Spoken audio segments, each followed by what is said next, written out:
अमीर और गरीब बहू के रूप।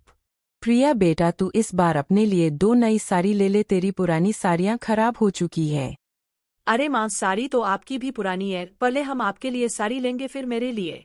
ठीक है बेटा, जैसे तेरी मर्जी, पहले मैं बाजार से सब्जी ले आती हूँ।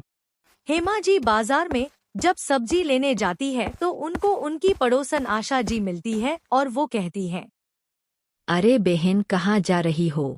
कहीं नहीं, बस सब्जी लेने जा रही हूँ। आप बताइए, आप कहाँ जा रही है? निधि के साथ। निधि और साहिल गोवा ट्रिप पर जा रहे हैं, तो बस उसी ट्रिप की शॉपिंग करने आए हैं।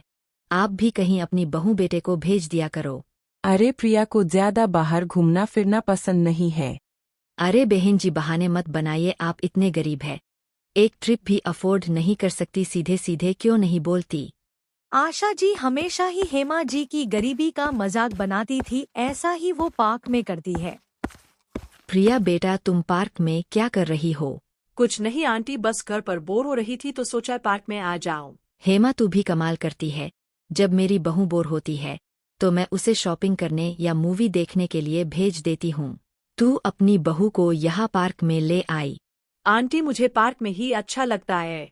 बेटा जी, पार्क में अच्छा लगना भी चाहिए, अगर मन बना भी लिया शॉपिंग या मूवी का तो तुम्हारी सास की इतनी औकात कहाँ है? आशा जी इस तरह से मजाक बनाकर अपने घर चली जाती है और उनके जाने के बाद माँ, आप हर बार इनकी फालतू बातें क्यों सुनती रहती है? उन्हें जवाब क्यों नहीं देती? बेटा, हमें किसी को कोई जवाब देने की जरूरत नहीं है, भगवान सब देख रहे हैं। निधि भी अपनी सास की तरह प्रिया का मजाक बनाते हुए उससे कहती है, प्रिया, तुम शादी से पहले भी गरीब थी और आज भी गरीब हो, कैसी किस्मत है ना, तुम्हारी शादी हुई तो भी गरीब परिवार में। ऐसा कुछ भी नहीं है, मेरी किस्मत बहुत अच्छी है। माँ जैसा प्यार करने वाली सास मिली है, इतना संस्कारी पति है।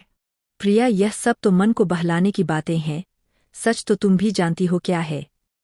प्रिया आगे निधि को जवाब देने से बेहतर वहां से चले जाना समझती है। ऐसे ही एक दिन मोहल्ले में आशा जी और हेमा जी आपस में बात करती हैं। हेमा, मैं सोच रही हूँ अपनी जमीन बहू बेटे को दे देती हूँ और अब वापस गांव जाकर क्या ही करूँगी, अकेले मेरा मन भी नहीं लगेगा। यह तो तुम अच्छा सोच रही हो बहन, अपनी बहू बेटे के साथ ही शहर में रहो, पर अपने बुढ़ापे के सहारे के लिए कुछ तो अपने पास रखो। मुझे अपनी बहू बेटे पर पूरा विश्वास है। मैंने बहू को बेटी की तरह प्यार करा है।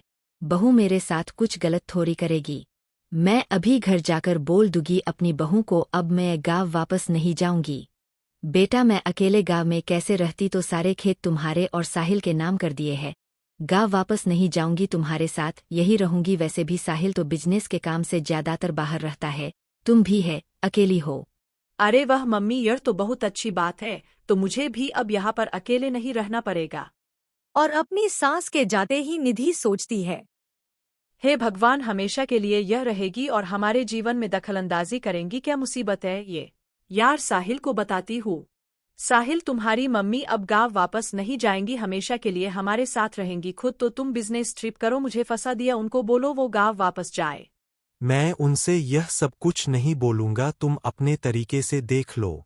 निधि अपनी सास को बोझ समझने लगती है, अब उन्हें अपना असली रूप दिखाना शुरू करती है। मुकेश, ब्रिजेश, कल से तुम लोग काम पर मत आना। मालकिन, हमें काम से क्यों निकल रही हो? हमसे कोई गलती हो गई क्या? नहीं, तुमसे कोई गलती नहीं हुई है, मुझे फ्री में नौकरानी मिल गई है। मम्मी, आप यहाँ बैठी गप्पे मार रही हो, इतने सारे काम पड़े हैं, वो काम कौन करेगा? अरे बेटा, तू नाराज क्यों होती है? घर में काम करने के लिए तो नौकर है। नौकर थे, अब नहीं है, मैंने निकाल दिए। हम आपके खर्चे के साथ साथ नौकरों का खर्चा भी नहीं उठा सकते। बेटा, ये तू कैसे बात कर रही है मुझसे? घर के काम कर लूंगी, उसे करने में मुझे कोई दिक्कत नहीं है, पर बेटा ऐसे बात तो मत करो। वहीं दूसरी तरफ प्रिया, मम्मी, आपके पैरों का दर्द बढ़ता ही जा रहा है, आपको किसी बड़े डॉक्टर को दिखा देते हैं। नहीं नहीं, वहाँ तो बहुत पैसा लगेगा, मैं तो तेल मालिश से ही ठीक हो जाऊंगी। मम्मी, पैसा आपसे बढ़कर थोड़ी है। प्रिया सही तो कह रही है, हम कल आपको डॉक्टर के पास ले जाएंगे। ऐसे ही एक दिन आशा जी झाड़ू लगा रही होती है, पड़ोस की औरतें उन्हें देख लेती है। वो देखो, आशा झाड़ू लगा रही है, लगता है निधि अपनी सास से सारे काम करा रही है। बुढ़ापा आने पर बच्चे बदल जाते हैं, माँ बाप को बोझ समझते हैं। आशा जी झाड़ू लगाई रही होती है कि तभी निधि उन्हें बुलाती है। मम्मी आपसे काम ढंग से नहीं होता, अपने सब्जी जला दी, पैसे पैर पर लगे हैं जो आप पैसे बर्बाद करने पर लगी है। बेटा तुमसे यह उम्मीद नहीं थी, बिल्कुल अपनी बेटी की तरह प्यार किया और आज तुम मेरे साथ ऐसा कर रही हो। आशा जी किचन से आकर सोचने लगती है कि उस दिन मोहल्ले की औरतें कहीं सच तो नहीं कह रही थी, मेरे बच्चे मुझे बोझ तो नहीं समझते। साहिल ये देखो तुम्हारी मम्मी के रुमाल पर खून लगा है, उनको कोई सीरियस प्रॉब्लम है। मैं अपनी हेल्थ के साथ कुछ रिस्क नहीं ले सकती, तुम उन्हें वृद्ध आश्रम भेजो। यार कैसी बात कर रही हो, मम्मी ने मुझे बताया था जब मैं घर से बाहर था, एक तो वो बीमार थी, तुमने उनका इलाज नहीं कराया, अब घर से निकालने की बात कर रही हो। अगर तुमने नहीं भेजा तो मैं इस घर को छोड़कर चली जाऊंगी और डिवोर्स दे दूंगी तुम्हें।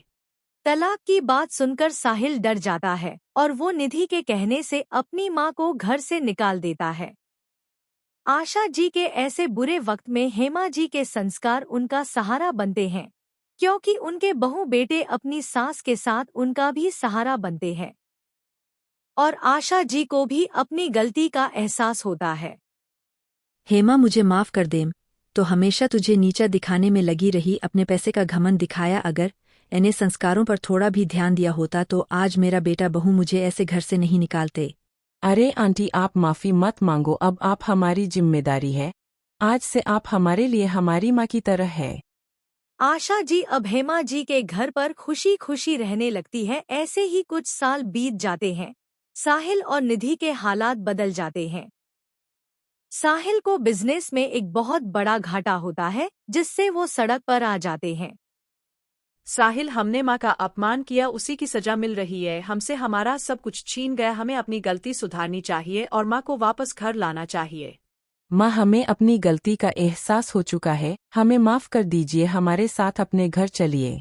मेरा तुमसे कोई नाता नहीं है, मेरे बेटा बहू अब राहुल और प्रिया है।